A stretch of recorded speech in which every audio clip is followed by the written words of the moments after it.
Hi everyone, my name is Alessandra. I'm a sophomore and I'm from sunny South Florida. So, for my research with Polygence, I decided to do something that truly means a lot to me and has made me a person I have become today. I researched the neurological and physiological effects of anorexia nervosa. I was in seventh grade when I was first diagnosed with a severe eating disorder, and not only did I have physiological effects such as feeling cold, losing hair, and having low energy, neurological effects as well. Alessandra, do you have I was slides? so angry towards other people. No, I don't, sorry.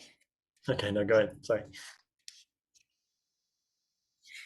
I would show anger towards other people, close myself off, and feel anxious about everything.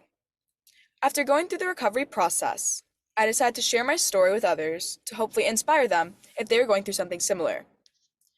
I received numerous messages from other teenagers, not only at my school, but around the world. I didn't realize how many others were going through the same thing. My study first hypothesizes that someone in recovery for at least 6 months will experience improvement in neurological effects, such as cognitive function, as well as physiological effects, such as low energy and weight loss. However, he or she still may experience long-term neurological differences due to this disorder. Secondly, the study hypothesizes that someone with long-term anorexia may suffer from neurological effects or mood disorders such as depression, anxiety, substance abuse issues, and sleep apnea, as well as physiological effects of excessive weight loss, hair loss, hormonal changes, and heart conditions. Out of any psychiatric disorder, anorexia is known to contain the highest mortality rate. Although the illness isn't passed through genetically, it is most common among families with perfectionist, competitive, or obsessive traits. AN may be used as a coping mechanism against trauma and depression. Many people with this illness strive to have the lowest body mass index possible. Almost 50% of people with eating disorders meet the criteria for depression. Someone with long-term anorexia may suffer from the neurological effects of mood disorders such as depression, anxiety, substance abuse issues, and heart conditions. There are many different treatment methods for individuals struggling with AN that can lead to recovery. It has been suggested that someone in recovery for at least 6 months may experience improvement, but the physiological effects will improve but still show in long-term time. I chose to do my research on this because I wanted to be able to teach other teens about the serious effects of AN that can have to your body and to your brain.